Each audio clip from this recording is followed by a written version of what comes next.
For 7 years, Marcus had walked the same corridors every evening at exactly 9 o'clock, his footsteps echoing through the abandoned psychiatric hospital he now called home. The imposing brick structure, built in 1923, had been closed for decades before he purchased it for almost nothing at a county auction. But tonight, his routine would be shattered when his German shepherd, Rex, would refuse to follow their usual path and instead lead him to a discovery that would force Marcus to confront the darkest chapter of his own past. Before we jump back in, tell us where you're tuning in from, and if this story touches you, make sure you're subscribed, because tomorrow I've saved something extra special for you. The mist clung to the towering brick walls of Willowbrook State Hospital like a living shroud, its tendrils seeping through broken windows and cracked mortar.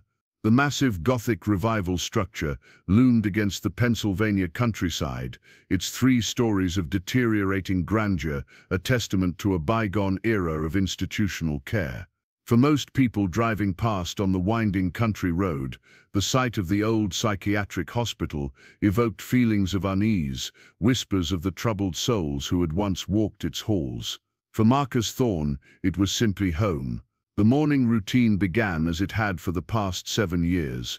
Marcus rolled out of the narrow military cot he had set up in what used to be the administrator's office on the 1st floor.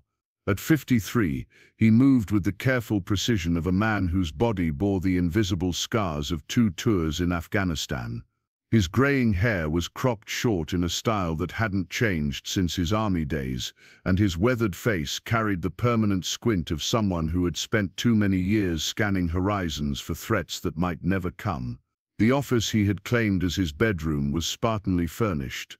Besides the cot, there was a small wooden desk salvaged from one of the patient rooms, a single chair, and a metal filing cabinet where he kept his few possessions.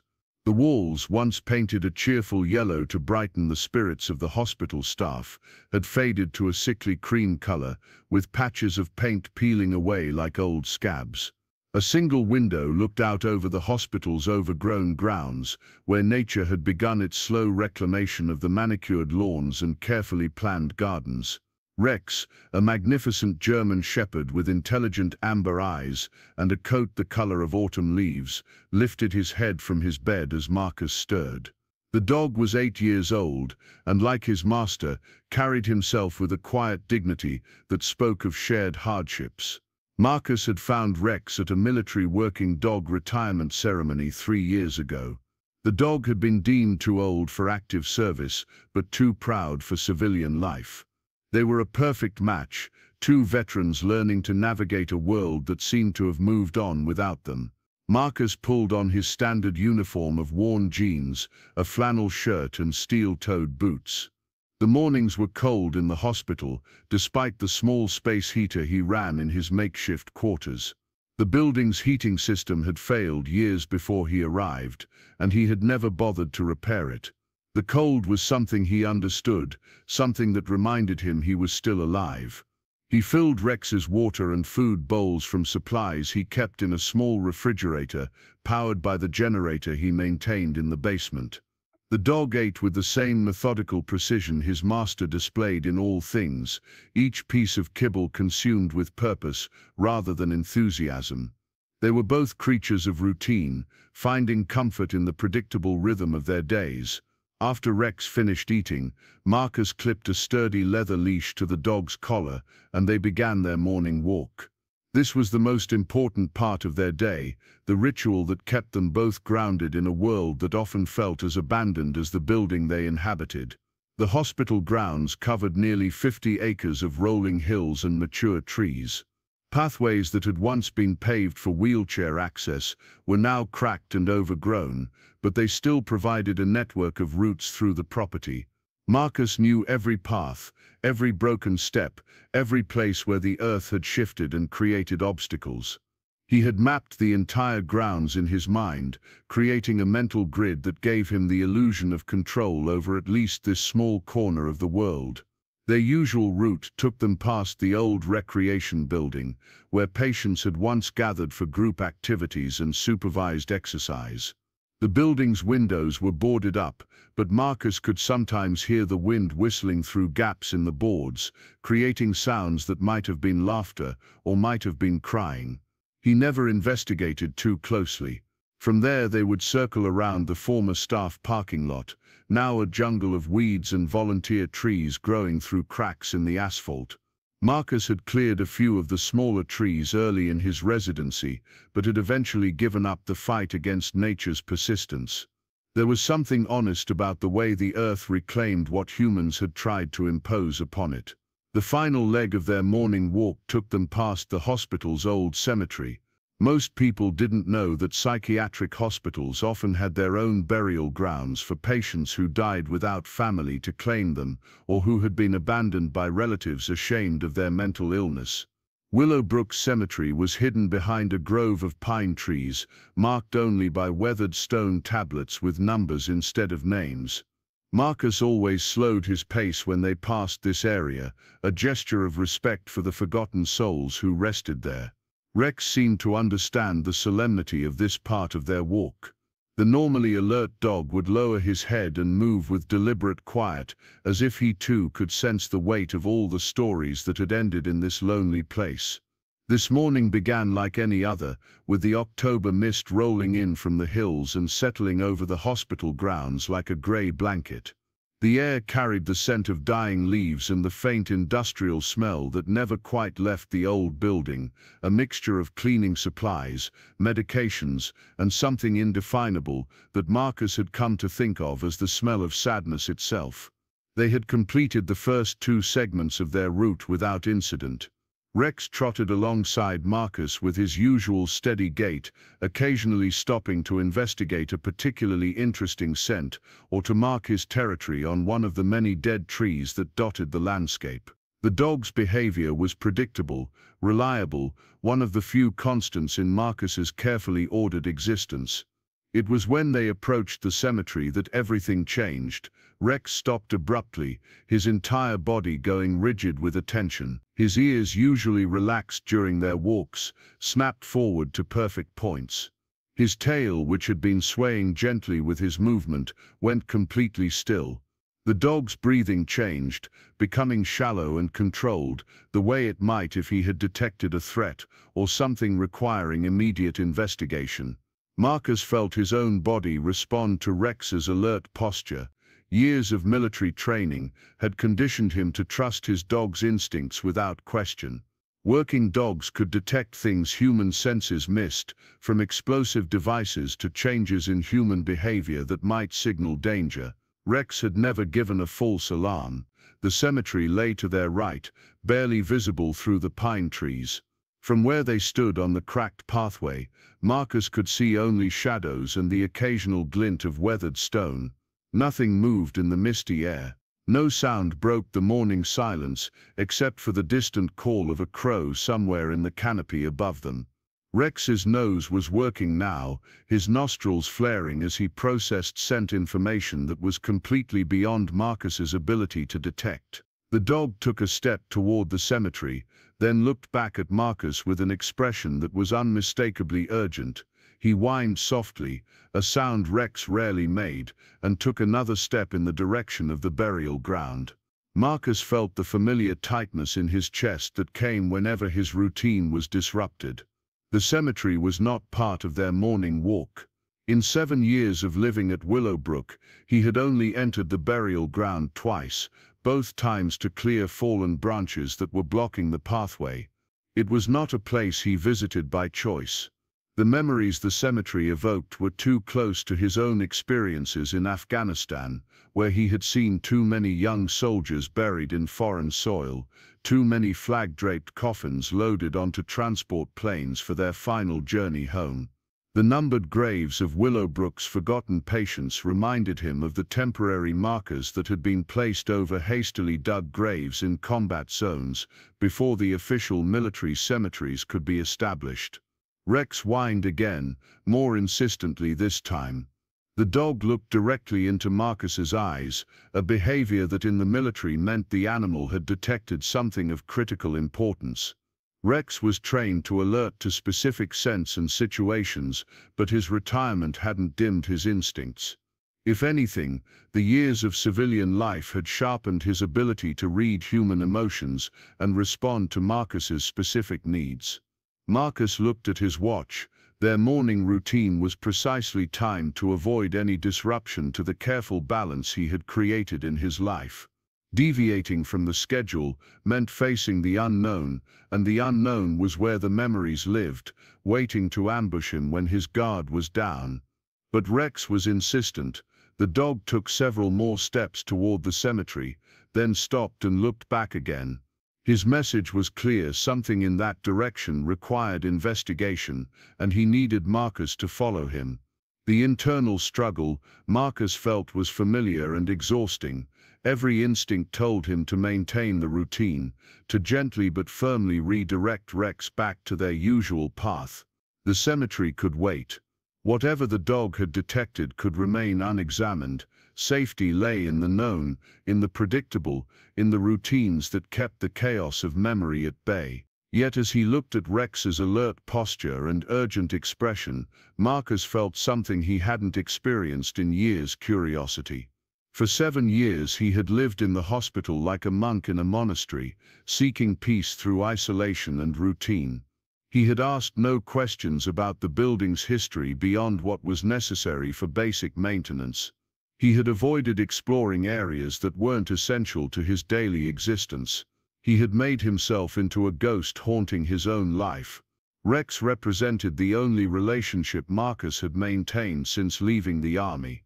The dog had been his anchor during the worst periods of adjustment to civilian life, the living creature who demanded nothing more than food, shelter, and companionship.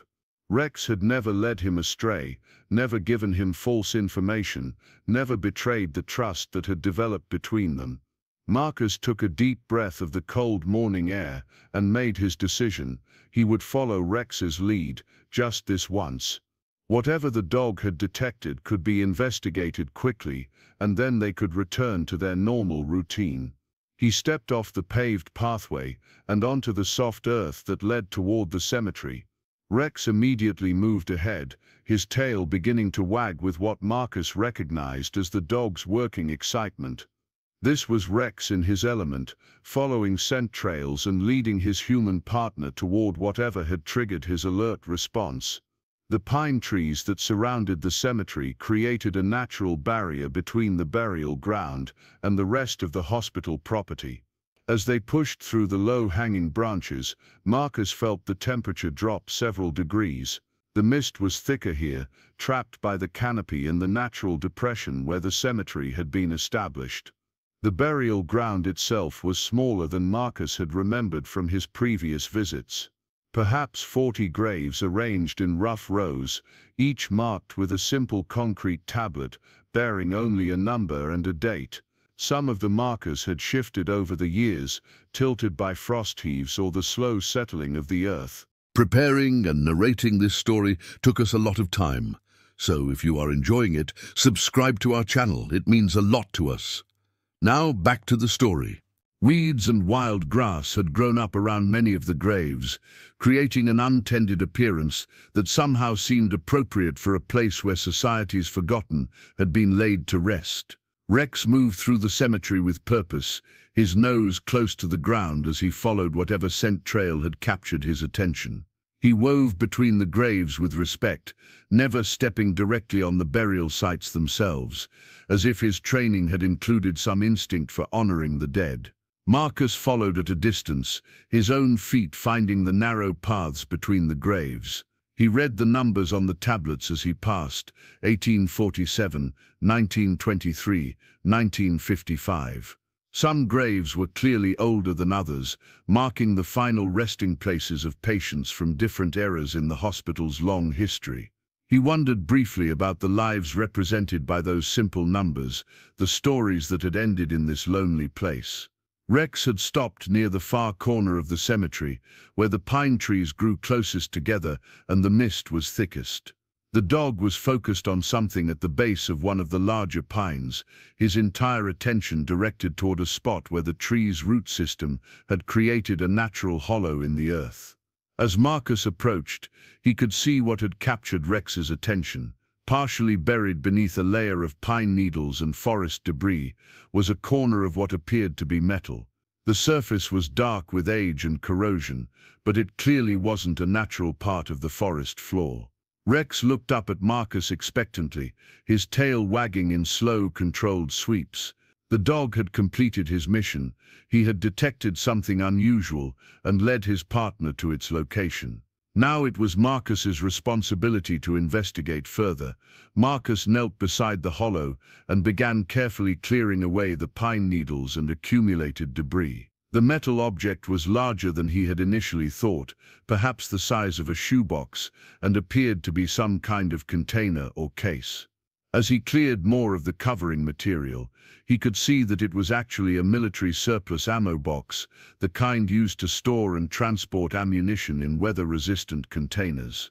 The box was old, probably dating from the 1960s or early 1970s, based on its design and the style of military markings that were still partially visible on its surface. Someone had painted over the original olive drab color with black paint, but years of weathering had caused the paint to chip and fade, revealing patches of the original finish beneath. More interesting than the box itself was its location. It wasn't simply abandoned or lost. Someone had deliberately buried it here, in this specific spot, and had done so with enough care to ensure it remained hidden for what must have been decades. The fact that it was buried in the cemetery rather than somewhere else on the hospital grounds suggested that whoever had hidden it understood the symbolic significance of this place. Marcus lifted the box from its hiding place. It was heavier than expected, clearly containing something substantial. The metal had held up well to its burial, a testament to military engineering and the box's original weather-resistant design. There was a hasp and padlock securing the lid, but the lock was so corroded by age and moisture that it crumbled away when Marcus tested it with gentle pressure. He sat back on his heels, the box in his hands, and felt the familiar weight of decision pressing down on him. Opening the box would mean crossing a line from which there might be no return. Whatever was inside had been deliberately hidden, and there were probably good reasons why someone had wanted it to remain buried. Rex settled beside him, patient but alert. The dog seemed to understand that his part in this discovery was complete, but he remained ready to provide whatever support his human partner might need. Marcus looked around the cemetery, at the numbered graves of forgotten patients, at the pine trees that had kept their secrets for so many years. He thought about his own life, about the careful isolation he had created to protect himself from the chaos and unpredictability of the world beyond these hospital walls. For 7 years he had lived like one of the patients buried in this ground, forgotten, numbered rather than named, existing in a space between life and death. He had survived the war, survived the difficult transition back to civilian life, but he hadn't truly lived. He had simply endured, one day at a time, one routine at a time. The box in his hands represented something different. It was a mystery, a connection to the hospital's past, possibly a window into stories that had been deliberately hidden. Opening it would mean engaging with the unknown, accepting that his carefully controlled existence might be disrupted by whatever truths lay inside. But as he looked at Rex, at the dog's steady amber eyes and patient expression, Marcus realized that some disruptions might be worth the risk. Rex had led him here for a reason, had detected something that his military training told him was significant. The dog had never failed him before. Marcus carried the box back to the hospital, Rex trotting alongside him with the satisfied air of a job well done. The morning routine was already disrupted beyond repair, so there was no point in trying to salvage what remained of it. Instead, he would return to his quarters and examine his discovery in the privacy and security of his own space. The walk back to the main building felt different somehow, charged with a nervous energy that Marcus hadn't experienced in years. The familiar weight of routine and predictability had been replaced by something more volatile: anticipation. He couldn't remember the last time he had felt genuinely curious about anything, the last time he had looked forward to discovering something new. Back in his makeshift quarters, Marcus placed the ammo box on his small desk and studied it more carefully.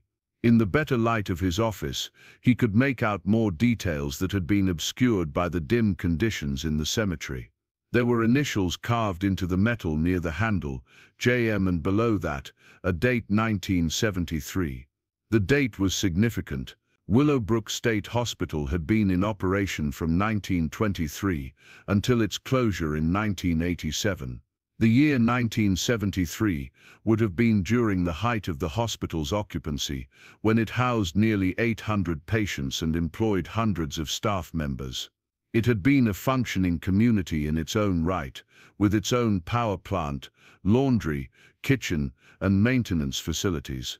The initials could belong to a patient, a staff member, or a visitor. Without more information, there was no way to know who JM might have been, or why they had felt compelled to bury this box in the hospital cemetery. But the deliberate nature of the hiding spot suggested that whatever was inside had been important enough to risk discovery, significant enough to require permanent concealment. Marcus opened the lid carefully, not knowing what condition the contents might be in after decades of burial. The interior of the box was lined with what appeared to be oiled cloth, a military technique for protecting sensitive materials from moisture and corrosion. The cloth was dark with age, but had apparently done its job well. Inside the box were several bundles wrapped in similar oiled cloth, each one carefully secured with what looked like medical tape that had somehow maintained its adhesive properties over the years. The bundles were different sizes, suggesting a variety of contents, and they had been arranged with care rather than simply thrown together. Marcus lifted out the largest bundle and began carefully unwrapping it. The cloth came away in layers, each one revealing glimpses of what lay beneath. Finally, he uncovered a stack of papers, documents that had been meticulously preserved against the ravages of time and moisture. The top document was a letter, handwritten in blue ink on what appeared to be hospital stationery. The letterhead at the top of the page read Willowbrook State Hospital and included an address and phone number. The handwriting was careful and deliberate, the script of someone accustomed to writing official documents. Marcus began to read, and with the first few lines, he felt his carefully constructed world begin to shift on its foundation. The letter was dated October 15, 1973, and was addressed to whoever finds this. It began with words that sent a chill down Marcus's spine. "My name is Dr. James Mitchell, and I am the Chief of Psychiatry at Willowbrook State Hospital. If you are reading this, then the worst of my fears have come to pass, and the truth I have tried to document has been buried along with the evidence of our crimes." Marcus set the letter down, his hands trembling slightly. Dr. James Mitchell, JM. The initials on the box belonged to the hospital's chief psychiatrist, a man who had apparently felt compelled to hide evidence of something serious enough that he referred to it as crimes. He picked up the letter and continued reading, his heart rate accelerating with each line. "For the past 5 years I have documented systematic abuses taking place within these walls. Patients have been subjected to experimental treatments without their consent or knowledge. Vulnerable individuals, many of them veterans returning from Vietnam, with what we are only beginning to understand as post-traumatic stress, have been used as test subjects for pharmaceutical companies developing new psychiatric medications." The words hit Marcus like physical blows. Veterans, test subjects, experimental treatments. He thought of his own struggles with what military doctors had initially dismissed as combat fatigue and later recognized as PTSD. He thought of the years he had spent trying to find effective treatment, the medications that had helped and the ones that had made everything worse. He continued reading, each revelation more disturbing than the last. The hospital administration has been complicit in these activities, accepting payments from pharmaceutical companies in exchange for access to our patient population. Patients are being given experimental drugs without being informed of their participation in clinical trials. Many of these individuals are already in vulnerable mental states, and the side effects of these untested medications have led to permanent psychological damage, and in some cases death. Dr. Mitchell's letter went on to describe a conspiracy that reached beyond Willowbrook to other psychiatric institutions across the country. He wrote about pressure from government agencies to find faster, more effective treatments for the growing population of Vietnam veterans suffering from psychological trauma. He described a system that valued research data over patient welfare, that saw vulnerable individuals as expendable resources in the pursuit of medical advancement. "I have tried to work within the system to stop these abuses," the letter continued. "I have filed reports with the state health department, contacted medical ethics boards, and attempted to alert my colleagues at other institutions. Each time my concerns have been dismissed or my reports have disappeared entirely. I have come to understand that the corruption reaches too deep, involves too many powerful interests, for conventional reporting mechanisms to be effective." Marcus realized he was holding his breath as he read. The letter was describing a systematic cover-up, a conspiracy that had successfully buried evidence of medical abuse for decades. Mitchell had been a whistleblower whose attempts at reform had been thwarted by the very system he was trying to change.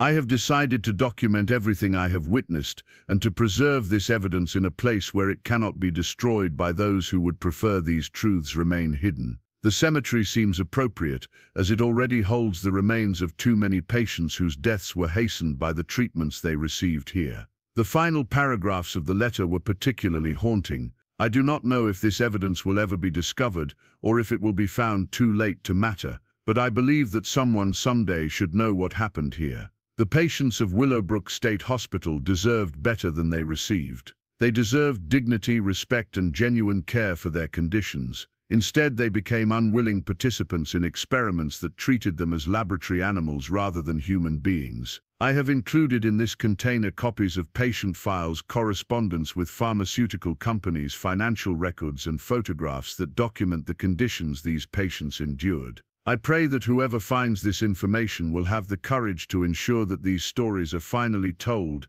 and that justice, however delayed, might finally be served." The letter was signed Dr. James Mitchell in the same careful handwriting, followed by a date and what appeared to be his medical license number. Marcus set the letter aside and looked at the remaining bundles in the ammo box. Each one presumably contained more evidence of the abuses Dr. Mitchell had described. Patient files, financial records, photographs. The accumulated documentation of systematic medical abuse that had been buried for over 40 years. He felt overwhelmed by the magnitude of what he had discovered. This wasn't simply historical curiosity or academic interest. This was evidence of criminal activity, of vulnerable people being exploited and harmed by the very system that was supposed to help them. These were stories that deserved to be told, injustices that demanded acknowledgement, but the weight of responsibility that came with this discovery was enormous. Dr. Mitchell had tried to expose these abuses during his lifetime and had been silenced by powerful interests. What made Marcus think he would be any more successful? What made him believe he had the strength or ability to take on institutions and individuals who had successfully covered up these crimes for decades? Rex had been watching him red, the dog's intelligent eyes tracking Marcus's emotional responses to the letter's contents. Now Rex moved closer, resting his head on Marcus's knee in a gesture of comfort and support. The simple contact was grounding, a reminder that he wasn't facing this decision alone. Marcus thought about his own experiences with the military medical system, the times he had felt like his concerns were being dismissed or his symptoms were being minimized. He thought about other veterans he had known who had struggled to get appropriate treatment for their psychological wounds, who had been prescribed medications that seemed to make their problems worse rather than better. Had any of them been part of unauthorized experiments? Had their trust been violated by medical professionals who saw them as research subjects rather than patients? The possibility was horrifying and unfortunately plausible given what he knew about the military's history of unethical medical research. The afternoon sun was beginning to slant through the windows of his office, casting long shadows across the floor. Marcus realized he had been sitting with Dr. Mitchell's letter for several hours, reading and rereading the accusations it contained. The careful routine of his day had been completely abandoned, replaced by an urgent need to understand the full scope of what the buried ammo box contained. He reached for the second bundle, knowing that whatever he found would only deepen his understanding of the horrors that had taken place within these walls. But he also knew that he couldn't turn away now. Dr. Mitchell had preserved this evidence because he believed someone would eventually have the courage to act on it. Rex settled beside Marcus's chair, patient and watchful, as Marcus began to unwrap the next bundle of documents. The dog seemed to understand that their discovery in the cemetery had changed everything, that their quiet life of routine and isolation was about to become something much more complicated and dangerous. The hospital around them seemed different now, no longer a peaceful retreat from the world, but a place where terrible things had happened, where vulnerable people had suffered in silence while their stories were systematically erased. Marcus could almost feel the weight of those unheard voices pressing in on him, demanding acknowledgement, demanding justice. As he carefully unfolded the oiled cloth around the second bundle, Marcus realized that his 7 years of hiding from the world were about to come to an end. Rex had led him to something that would force him back into engagement with the very systems and institutions he had spent so long avoiding. The question was whether he had the strength to honor Dr. Mitchell's trust and the courage to speak for the patients who could no longer speak for themselves. The answer would determine not just his own future, but potentially the resolution of injustices that had been buried for far too long in the cemetery of forgotten souls. The second bundle contained photographs that made Marcus's stomach lurch. Black and white images showed patients in various states of distress, some strapped to gurneys with IV lines running into their arms, others sitting in stark white rooms with expressions of complete vacancy. The photos were clinical in nature, seemingly taken for documentation purposes, but the humanity visible in the subjects' faces made them deeply disturbing. Marcus forced himself to examine each photograph carefully. Many showed young men who appeared to be in their 20s or 30s, the right age to be Vietnam veterans. Some wore hospital gowns that hung loosely on their thin frames, while others were dressed in what looked like military surplus clothing. Their eyes held a particular kind of emptiness that Marcus recognized from his own mirror during the worst periods of his recovery. One photograph in particular stopped him cold. A young man with dark hair sat in what appeared to be a hospital room, his arms secured to the chair with leather restraints. His head was tilted back, mouth slightly open, eyes staring at nothing. On a clipboard visible in the corner of the frame, someone had written Subject 47, Day 12, no response to verbal stimuli. The clinical detachment of the notation contrasted sharply with the obvious humanity of the person being described. Subject 47, not a name, not even initials, just a number, as if the person in the photograph had been reduced to data points in someone's research project. Marcus wondered what the young man's real name had been, where he had served, what battles he had fought before finding himself strapped to a chair in a psychiatric hospital room. The third bundle revealed financial documents that painted a clear picture of corruption. Bank statements showed regular payments from pharmaceutical companies to hospital administrators. Invoices detailed charges for research consultation services and patient access fees. There were contracts outlining payment structures based on the number of subjects enrolled in various studies, with bonuses for maintaining participation rates above certain thresholds. Marcus found himself growing angry as he read through the paperwork. The patients at Willowbrook hadn't been receiving experimental treatments as part of legitimate clinical trials with proper informed consent. They had been sold to pharmaceutical companies as test subjects, their vulnerability exploited for profit by the very people entrusted with their care. The financial trail was extensive and damning. Dr. Mitchell had clearly spent considerable time gathering documentation that proved the systematic nature of the abuse. There were records showing that multiple drug companies had been involved, each conducting different studies on overlapping patient populations. Some patients appeared to have been enrolled in multiple trials simultaneously, receiving combinations of experimental medications with no consideration for potential interactions or cumulative effects. The fourth bundle contained the most heartbreaking evidence, excerpts from patient files that Dr. Mitchell had copied before they could be altered or destroyed. These documents provided names and personal details for many of the individuals shown in the photographs,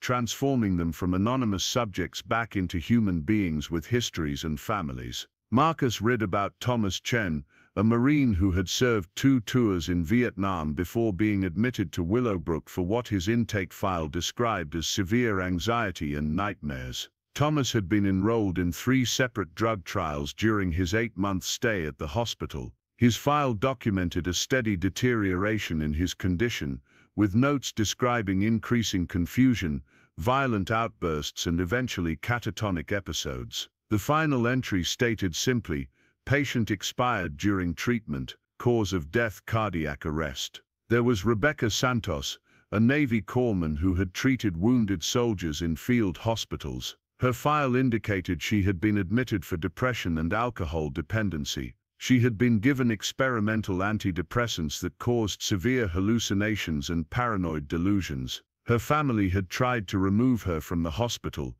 but legal documents showed that her treatment team had fought successfully to maintain custody, claiming she was too dangerous to be released. Rebecca had died by suicide during her 14th month at Willowbrook. David Williams had been an Army medic who survived the Tet Offensive only to develop what his military records called combat exhaustion. His Willowbrook file showed he had been a willing participant initially, grateful for any treatment that might help him sleep without nightmares. The experimental sedatives he received had caused permanent neurological damage. The last entry in his file noted that he had been transferred to a long-term care facility in a persistent vegetative state. Each file Marcus read contained a similar pattern: vulnerable veterans seeking help for psychological wounds, systematic exploitation disguised as treatment, and outcomes that ranged from severe disability to death. These weren't isolated incidents or unfortunate side effects of legitimate medical research. They were the predictable results of using human beings as laboratory animals. The final bundle contained Dr. Mitchell's personal journals, handwritten accounts of his growing awareness of the abuse taking place under his supervision and his increasingly desperate attempts to stop it. The entries began in early 1971 and continued through October 1973, chronicling his transformation from a respected psychiatrist trying to help trauma victims into a whistleblower fighting against institutional corruption. The early entries showed Dr. Mitchell's initial enthusiasm for his position at Willowbrook. He wrote about his hope that the hospital could become a model for treating the psychological wounds of war, a place where veterans could receive cutting-edge care that would help them reintegrate into civilian life. He described his excitement about working with pharmaceutical companies to develop new medications specifically designed for post-traumatic stress. But the tone of the entries shifted dramatically as Dr. Mitchell began to realize that the research programs were not what they seemed. He wrote about his growing concerns regarding informed consent procedures, noting that many patients seemed unaware they were participating in experimental trials. He documented instances where patients' medical records had been altered to hide adverse reactions to experimental drugs. One entry from September 1972 revealed the moment Dr. Mitchell understood the full scope of the conspiracy. "I confronted Dr. Harrison about the discrepancies in the Chen file today. He told me quite bluntly that our job is to provide subjects for the research, not to interfere with the data collection. When I pressed him about our ethical obligations to the patients, he reminded me that these men are already damaged, that society has little use for them, and that their participation in our studies serves a greater good." I was horrified by his callousness, but I began to understand that this attitude extends throughout the hospital administration. Later entries showed Dr. Mitchell's attempts to document and report the abuse. He wrote about meetings with state health officials who seemed uninterested in his concerns. He described conversations with colleagues at other hospitals who admitted they had similar programs but warned him against making waves that could damage his career. He detailed his attempts to contact medical ethics boards and professional organizations, only to find that his reports were either ignored or actively suppressed. The most disturbing entries dealt with Dr. Mitchell's realization that the abuse at Willowbrook was part of a larger network of institutions conducting similar experiments. He wrote about discovering that pharmaceutical companies were running parallel studies at military hospitals, Virginia facilities, and state psychiatric institutions across the country. The patients at Willowbrook were just one population in a vast experiment involving thousands of vulnerable veterans. I have come to understand that what we are witnessing here is not aberrant behavior by a few corrupt individuals, Dr. Mitchell wrote in one of his final entries. This is a systematic program designed to use our most vulnerable citizens as test subjects for medical research that would never be approved through proper channels. The veterans we are supposed to be helping have become expendable resources in someone else's research agenda. The final entry was dated 3 days before the letter Marcus had found. Dr. Mitchell wrote about his decision to preserve the evidence he had gathered, knowing that his attempts to work within the system had failed. I can no longer pretend that reporting through official channels will result in any meaningful change, he wrote. Too many powerful interests are invested in maintaining the current system.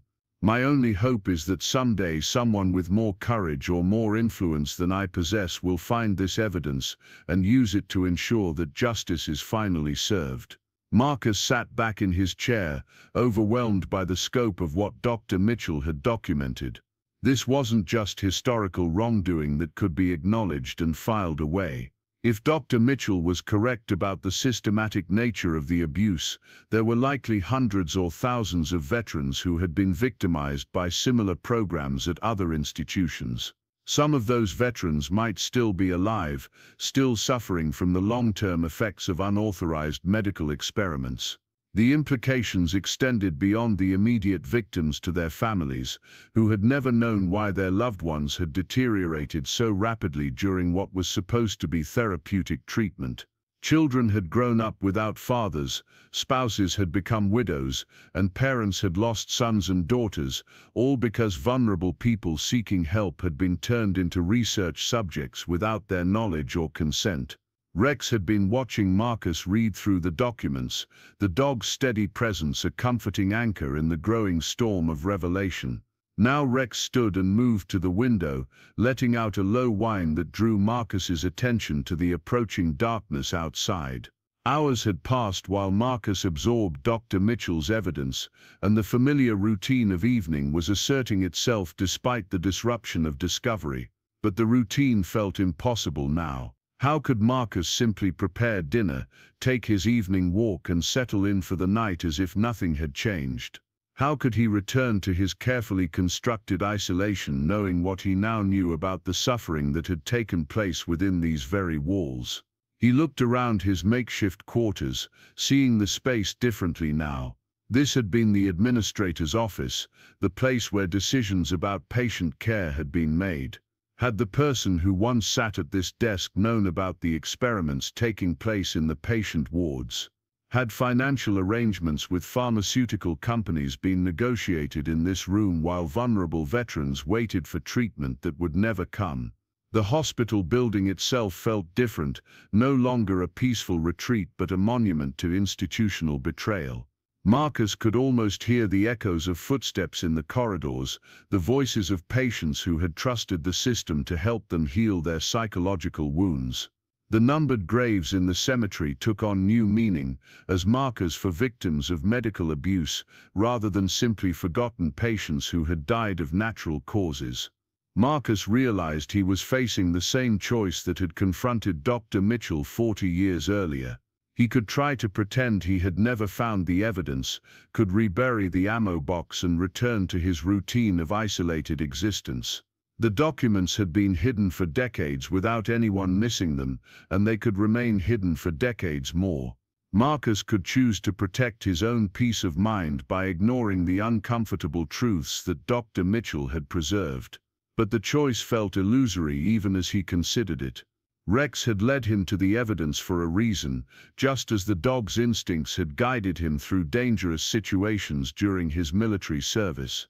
The discovery wasn't random or accidental, it was a responsibility that had been placed specifically in his hands. Marcus thought about his own experiences with military medicine, the times he had felt like his symptoms were being minimized or his concerns dismissed.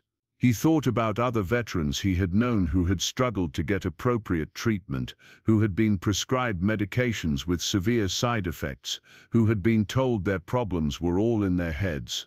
How many of them had been unwitting participants in research programs they knew nothing about? The questions were too important to ignore, the injustices too severe to remain buried. Dr. Mitchell had risked his career and possibly his life to preserve evidence of systematic abuse. He had trusted that someone would eventually have the courage to act on what he had discovered. Marcus realized that he might be that someone, the person Dr. Mitchell had hoped would find the buried evidence and use it to seek justice for the victims. But acting on the evidence would mean leaving the sanctuary of the hospital, engaging with institutions and systems that Marcus had spent 7 years avoiding. It would mean trusting other people with information that could be dangerous to powerful interests. It would mean abandoning the carefully controlled existence that had kept his own psychological wounds from overwhelming him. The internal conflict was familiar and exhausting. Every instinct told Marcus to protect himself, to maintain the isolation that had become his primary coping mechanism. The world beyond the hospital walls was unpredictable and potentially hostile, filled with people who might not understand or care about the injustices Dr. Mitchell had documented. But as Marcus looked at Rex, at the dog's patient and trusting expression, he remembered that isolation wasn't his only source of strength. Rex had been his companion through the most difficult parts of his recovery, providing loyalty and support without judgment or expectation. The dog had guided him to the evidence, and Rex would be with him whatever choice he made about how to respond to it. Marcus spent the night reading through Dr. Mitchell's documents again, committing names and details to memory. Thomas Chen, Rebecca Santos, David Williams and dozens of others whose trust had been betrayed by the very people who had promised to help them heal. Their stories deserved to be told, their suffering acknowledged, their dignity restored through the pursuit of justice.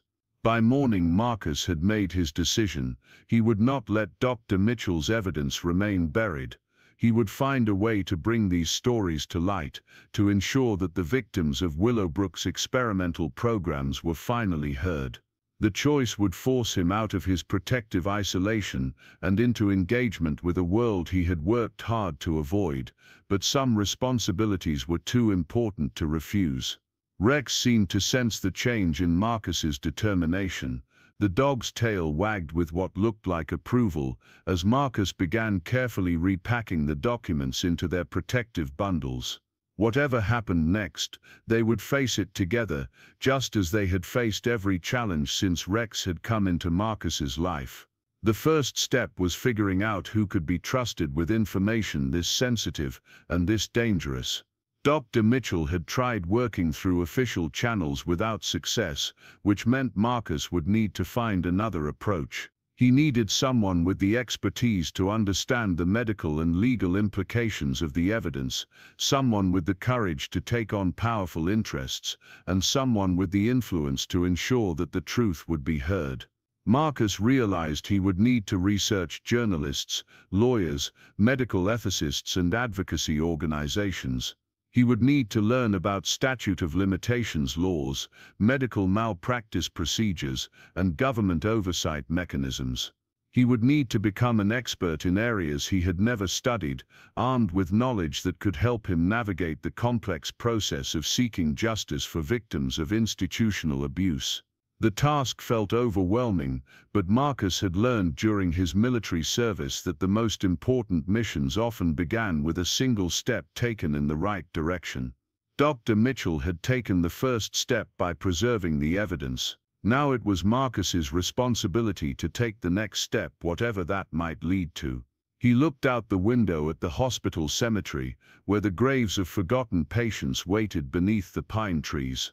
Soon those patients would no longer be forgotten. Their stories would be told, their suffering acknowledged, and their dignity restored through the pursuit of truth. Dr. Mitchell's long vigil was about to end, and the process of justice was about to begin. Rex moved to Marcus's side, resting his head against his master's leg in a gesture of support and readiness. Whatever challenges lay ahead, they would face them as they had faced everything else, together, with courage drawn from their unbreakable bond and their shared commitment to doing what was right. The afternoon sun streamed through the windows as Marcus began to plan his approach. He would start by researching organizations that specialized in medical ethics and veterans' rights. He would look for journalists who had experience investigating institutional corruption. He would seek out lawyers who had handled cases involving human experimentation and informed consent violations. The process would be slow and careful, requiring patience and strategic thinking. Marcus couldn't afford to trust the wrong person or to reveal the evidence prematurely to someone who might try to suppress it. Mitchell's experience had shown that powerful interests were invested in keeping these secrets buried, and they would likely respond aggressively to any attempt to expose the truth. But Marcus also knew that the passage of time might work in his favor. 40 years had passed since Dr. Mitchell had hidden his evidence, and many of the people responsible for the abuse were likely dead or retired. Public attitudes toward medical experimentation and informed consent had evolved significantly, making it less likely that officials would simply dismiss evidence of systematic abuse. The internet had also created new possibilities for sharing information and building public support that hadn't existed during Dr. Mitchell's time. Social media platforms, investigative journalism websites, and advocacy organizations could help amplify the victims' stories and create pressure for official action. Marcus spent the rest of the day beginning his research, using the old computer he kept for basic maintenance records to search for information about medical ethics organizations and veterans advocacy groups. The process was slow and frustrating, requiring him to navigate websites and databases that were unfamiliar and sometimes overwhelming. But gradually he began to identify potential allies and resources. There were organizations dedicated to exposing medical experimentation abuse, lawyers who specialized in representing victims of institutional wrongdoing, and journalists who had built reputations investigating government cover-ups. Not all of them would be appropriate for this situation, but some might be willing to listen to what Marcus had discovered. As evening approached, Marcus realized his life had already begun to change in fundamental ways. The carefully maintained routine that had structured his existence for 7 years was giving way to a new sense of purpose and urgency. He was no longer simply surviving from day to day, he was preparing to take action that could have far-reaching consequences. The transformation felt both terrifying and liberating. For years, Marcus had defined himself primarily by what he was avoiding: conflict, complexity, unpredictability, engagement with systems that might betray his trust. Now he was being called to embrace all of those things in service of a cause larger than his own comfort and security. Rex seemed to understand that their quiet life was changing. The dog stayed close to Marcus throughout the day, providing steady companionship and support without being intrusive or demanding. Rex had always been sensitive to Marcus's emotional state, but today his attentiveness felt particularly intense, as if the dog recognized the magnitude of the decisions being made. As darkness fell over the hospital grounds, Marcus prepared for what he knew would be a restless night. His mind was too active, too full of plans and possibilities, to settle into the peaceful sleep that had become his normal pattern. The weight of responsibility was settling over him like a heavy blanket, bringing with it both anxiety and determination. He made sure Rex had fresh water and food, then settled into his reading chair with Dr. Mitchell's journals. He wanted to absorb every detail of the psychiatrist's experience, to learn from both his successes and his failures. The journals would serve as a roadmap for the journey Marcus was about to undertake, helping him avoid the mistakes that had doomed Dr. Mitchell's efforts to expose the truth. Outside the windows, the hospital grounds were shrouded in darkness, but Marcus no longer saw the building as a place of retreat and isolation. It had become the starting point for a mission that would carry him back into the world he had been avoiding, armed with evidence that could finally bring justice to victims who had been silenced for far too long. The journey ahead would be difficult and potentially dangerous, but for the first time in years Marcus felt like he had a purpose that extended beyond simple survival. He had been chosen to carry forward Dr. Mitchell's work, to speak for victims who could no longer speak for themselves, and to ensure that the truth would finally be heard. Rex settled at Marcus's feet, the dog's presence a reminder that he wouldn't be making this journey alone. Together they would honor Dr. Mitchell's trust and give voice to the forgotten victims of Willowbrook State Hospital. The evidence had been preserved, the truth had been documented, and now it was time to ensure that justice, however delayed, would finally be served. The decision to reach out to the outside world required Marcus to overcome years of ingrained habit. His first step was to drive to the small town 20 miles away, where he could use the public library's computers without leaving a digital trail connected to his own location. The drive felt different now, charged with purpose rather than the simple necessity of getting supplies. Rex sat beside him in the passenger seat, alert and calm, sensing the importance of their mission. The library was a modest brick building that served 3 rural communities. Marcus had been there only twice before, both times to research repair manuals for the hospital's aging generator. The librarian, a friendly woman in her 60s named Helen, recognized him but didn't pry into his business. She simply pointed him toward the computer terminals and offered help if he needed it. Marcus spent 4 hours researching organizations that might be able to help him expose the truth about Willowbrook. He started with medical ethics groups, looking for organizations with experience investigating historical cases of experimental abuse. The search led him to the Committee for Medical Ethics Reform, a non-profit that had been instrumental in exposing other cases of unauthorized human experimentation. He also researched investigative journalists who specialized in government cover-ups and medical abuse.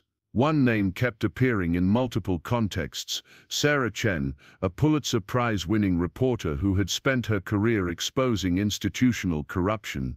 Her recent book about CIA mind control experiments had revealed similar patterns of abuse at other psychiatric facilities during the same time period as the Willowbrook experiments. The legal research was more complex.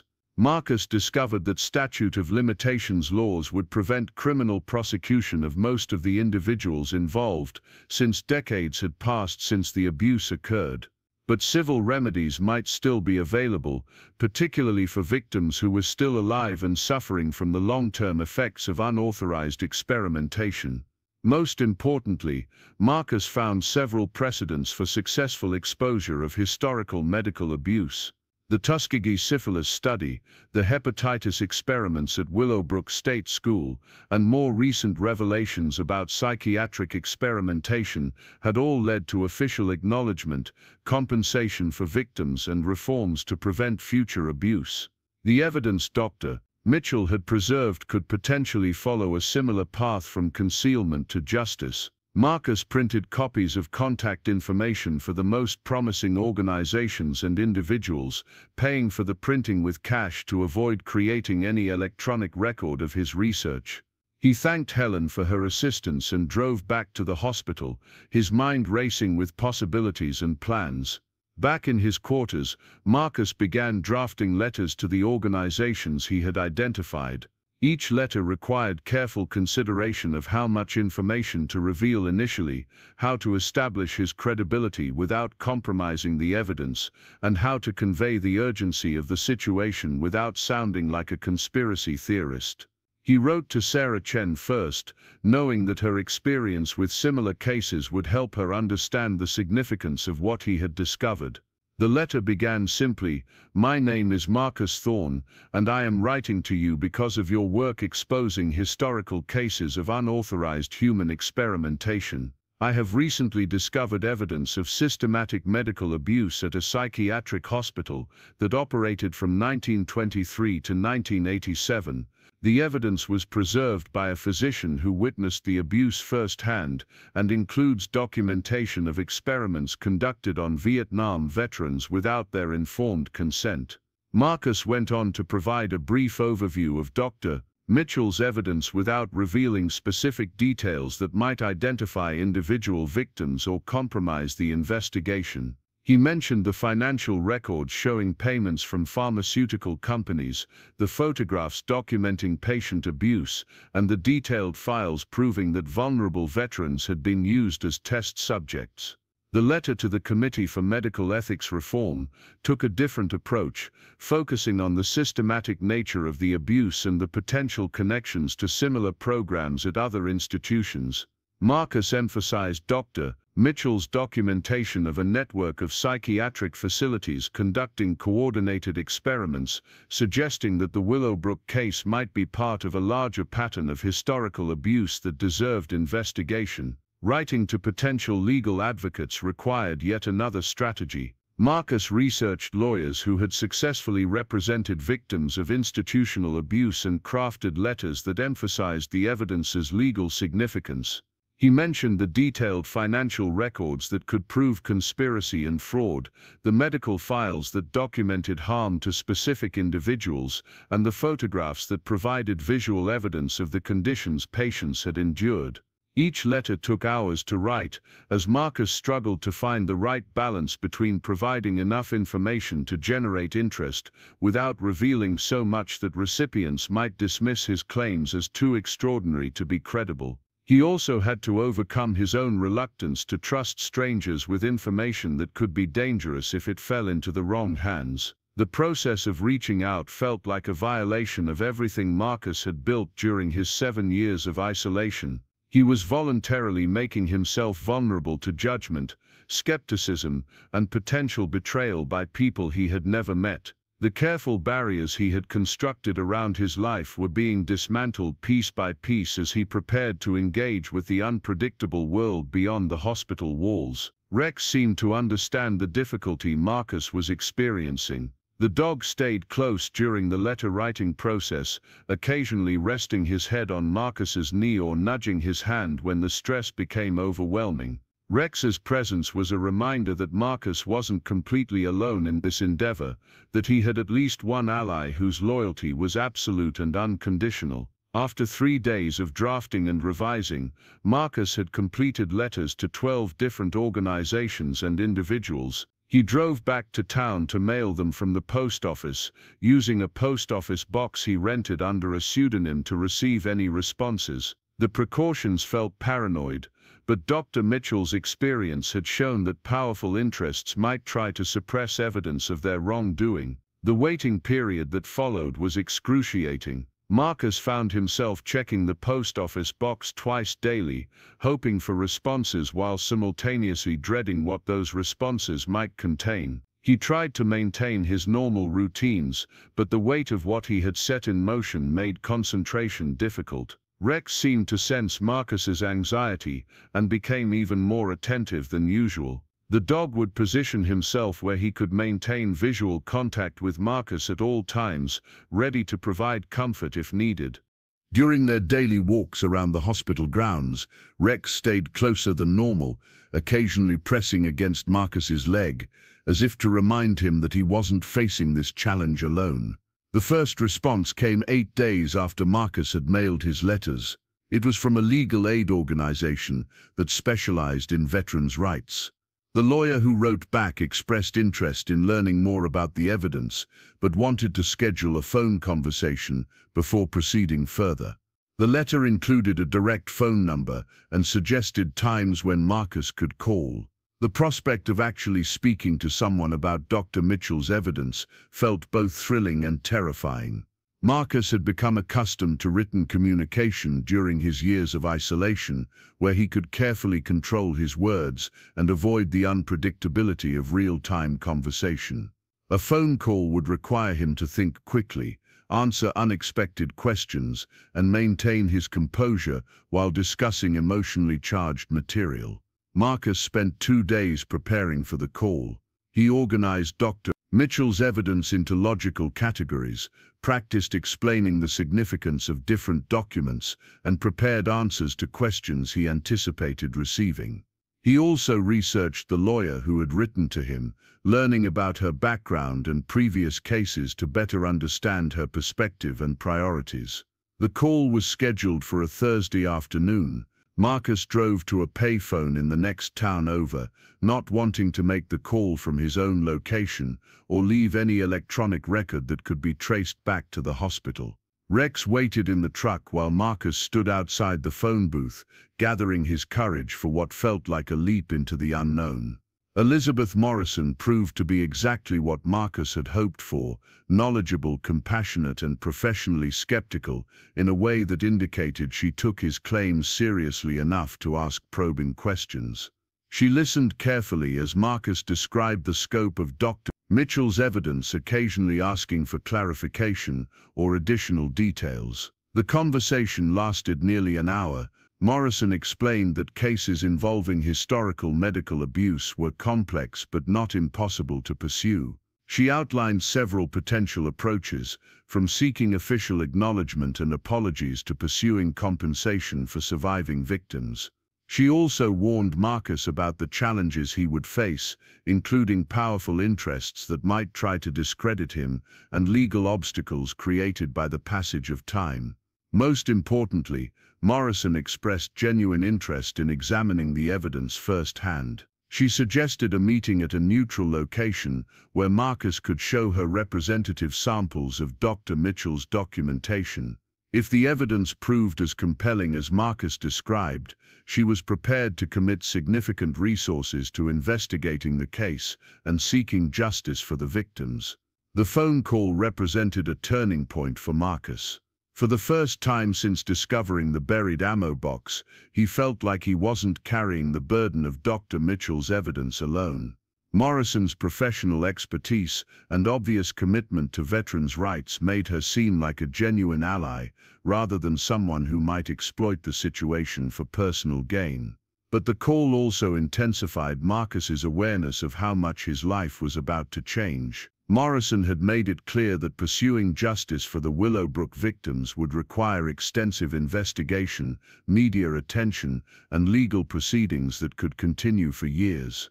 Marcus would need to be prepared for intense scrutiny of his own background and credibility, since opponents would likely try to discredit him personally rather than address the substance of his evidence.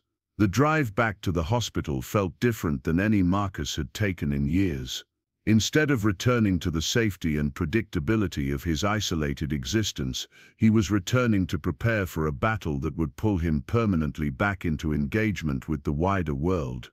The carefully controlled environment he had created for himself was about to be replaced by the chaos and uncertainty of a high-stakes legal and media campaign. Rex seemed to sense the gravity of the situation. During their evening walk around the hospital grounds, the dog stayed particularly close to Marcus's side, occasionally looking up at him with an expression that seemed both concerned and encouraging. Rex had been Marcus's constant companion through every challenge of the past 3 years, and he would continue to provide that steadfast support through whatever lay ahead. The meeting with Morrison was scheduled for the following week at a hotel conference room in a city about 2 hours from the hospital. Marcus would need to carefully select which documents to bring, balancing the need to demonstrate the evidence credibility against the risk of exposing the complete collection to potential theft or destruction. He decided to bring photocopies of the most compelling materials while keeping the originals safely hidden at the hospital. Preparing for the meeting required Marcus to confront his own appearance and presentation in ways he had avoided for years. His standard uniform of work clothes and minimal grooming was appropriate for his isolated lifestyle, but might undermine his credibility in a professional setting. He drove to town and purchased new clothes, a simple but respectable shirt, pants and shoes that would help him look like someone whose testimony should be taken seriously. The shopping trip was an ordeal in itself. Marcus found himself overwhelmed by the crowds, the noise and the simple social interactions required to complete his purchases. He had become so accustomed to solitude that even brief conversations with store clerks felt exhausting and stressful. Rex waited in the truck, providing an emotional anchor that helped Marcus get through the experience without completely losing his composure. The night before the meeting, Marcus couldn't sleep. He lay in his narrow cot, listening to the familiar sounds of the old hospital building settling around him. The building had been his sanctuary for 7 years, the place where he had learned to manage his psychological wounds and find a measure of peace. Tomorrow he would begin the process of leaving that sanctuary behind, carrying Dr. Mitchell's evidence into a world that might not be ready to hear the truth about what had happened at Willowbrook. Rex lay beside the cot, his breathing slow and steady in the darkness. The dog's presence was reassuring, a reminder that Marcus wouldn't be facing the challenges ahead completely alone. Rex had adapted to every change in their shared life with patience and loyalty. He would adapt to this new phase as well, providing whatever support Marcus needed to see the mission through to completion. Marcus thought about Dr. Mitchell, about the courage it had taken for the psychiatrist to document the abuse he witnessed and preserve evidence for future discovery. Dr. Mitchell had risked his career and possibly his life to ensure that the truth about Willowbrook would eventually be told. Now that responsibility was passing to Marcus, along with the obligation to honor Dr. Mitchell's trust and speak for victims who could no longer speak for themselves. The morning of the meeting dawned clear and cold. Marcus dressed carefully in his new clothes, packed a briefcase with photocopied documents, and loaded Rex into the truck for the drive to the city. The 2-hour journey felt like a passage between worlds, from the quiet isolation of the hospital to the complex, demanding environment where justice would need to be pursued through legal and political channels. The hotel where Morrison had arranged to meet was modern and anonymous, the kind of place where sensitive conversations could take place without attracting unwanted attention. Marcus arrived early and waited in the lobby, fighting the urge to leave before the meeting could begin. Only Rex's steady presence beside him provided the emotional stability he needed to remain calm. Morrison arrived precisely on time, a woman in her 40s with graying hair and the confident bearing of someone accustomed to handling difficult cases. She greeted Marcus warmly but professionally, then led him to a small conference room where they could speak privately. Rex settled quietly beside Marcus's chair, seeming to understand the importance of remaining unobtrusive during the meeting. For the next 3 hours, Marcus walked Morrison through Dr. Mitchell's evidence. He showed her the photographs of patients in restraints, the financial records proving payments from pharmaceutical companies, and excerpts from patient files documenting the deterioration and deaths of veterans who had sought help for their psychological wounds. Morrison examined each document carefully, asking detailed questions about its provenance and significance. The lawyer's reaction exceeded Marcus's most optimistic expectations. Morrison was clearly moved by the evidence and outraged by the systematic nature of the abuse it documented. She confirmed that the materials constituted compelling proof of violations of medical ethics and possibly criminal conspiracy. More importantly, she committed her organization to pursuing the case aggressively, with the goal of securing justice for the victims and preventing similar abuse in the future. Morrison outlined the next steps in the process. Her team would conduct additional research to identify surviving victims and their families. They would work with medical experts to document the long-term effects of the experimental treatments. They would coordinate with journalists and advocacy organizations to build public support for the victims' cause. and they would pursue legal remedies through every available channel, from civil lawsuits to requests for congressional investigation. The meeting ended with Morrison asking Marcus to consider serving as the primary witness in the case. His discovery of the evidence and his status as a veteran would make him a compelling spokesperson for the victim's cause. The role would require him to testify at hearings, participate in media interviews, and endure intense scrutiny of his background and credibility. Marcus asked for time to consider the request, knowing that accepting would mean completely abandoning the isolated existence he had carefully constructed over the past 7 years. The decision would transform him from anonymous recluse into a public figure associated with one of the most significant medical abuse scandals in American history. The drive back to the hospital was quiet, with both Marcus and Rex seeming to understand that their life was about to change in fundamental ways. The meeting with Morrison had been successful beyond Marcus's hopes, but success brought with it new responsibilities and challenges that would test every aspect of his emotional and psychological recovery. As they pulled into the hospital's circular driveway, Marcus looked at the old brick building with new eyes. It was no longer just his home or sanctuary, it was the place where horrible things had been done to vulnerable people, and it was the place where evidence of those crimes had been preserved for 40 years until Rex had led him to discover it. The building would soon become the center of intense media and legal attention as the truth about Willowbrook was finally revealed to the world. Rex seemed to sense the magnitude of what lay ahead. That evening, during their walk around the hospital grounds, the dog stayed even closer than usual to Marcus's side.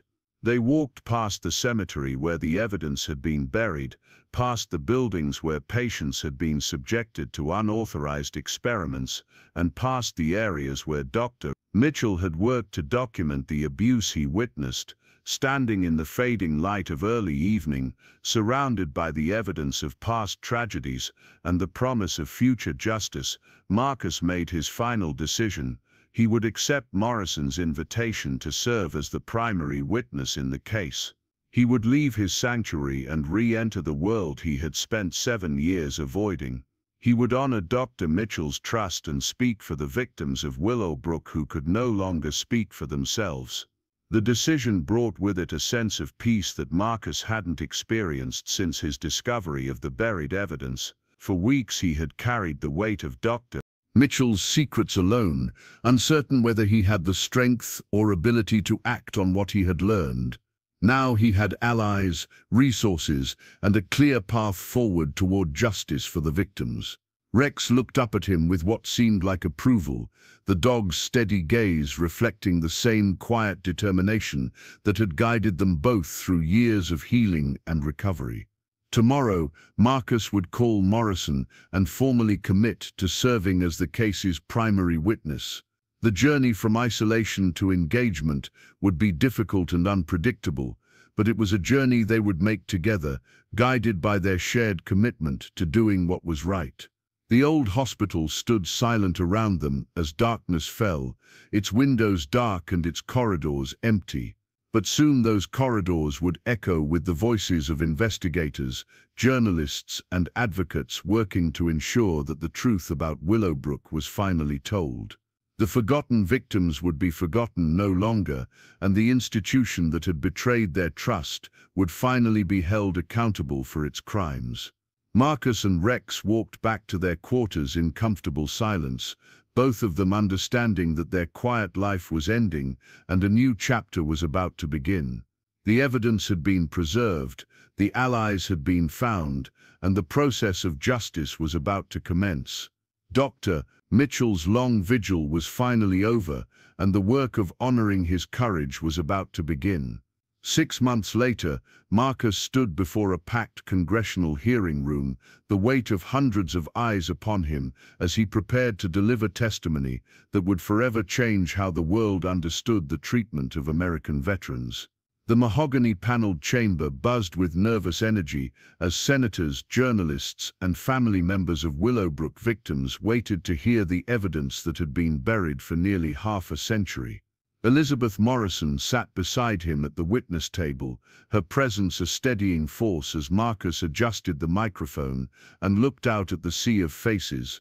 In the gallery, he spotted Sarah Chen, whose investigative reporting had brought national attention to the Willowbrook scandal. Her series of articles had sparked outrage across the country and led directly to these congressional hearings. Rex lay quietly at Marcus's feet, officially designated as a service animal for the proceedings. The dog's calm presence had been essential during the months of preparation leading to this moment.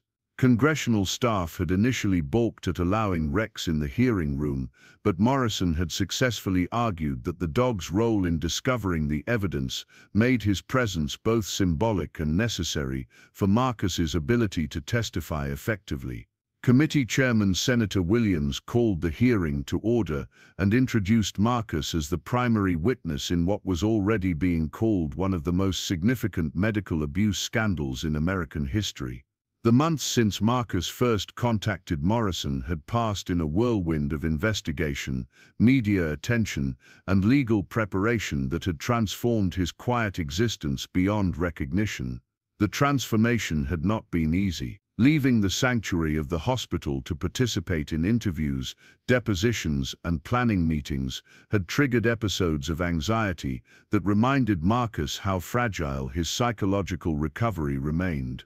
But each time the stress threatened to overwhelm him, he had found strength in Dr. Mitchell's words and the faces of the victims whose stories he was telling. Marcus began his testimony by describing his discovery of the buried evidence, explaining how Rex had led him to the cemetery where Dr. Mitchell had hidden his documentation of systematic abuse. He spoke slowly and clearly, his voice gaining strength as he detailed the contents of the ammo box and the horrific truth it revealed about Willowbrook's treatment of vulnerable veterans. The photographs Dr. Mitchell had preserved were displayed on large screens throughout the hearing room, showing patients in restraints and obvious distress. Marcus watched senators and spectators react with visible shock and anger as they saw visual proof of the conditions veterans had endured while seeking treatment for their psychological wounds. Marcus testified about the financial records that proved pharmaceutical companies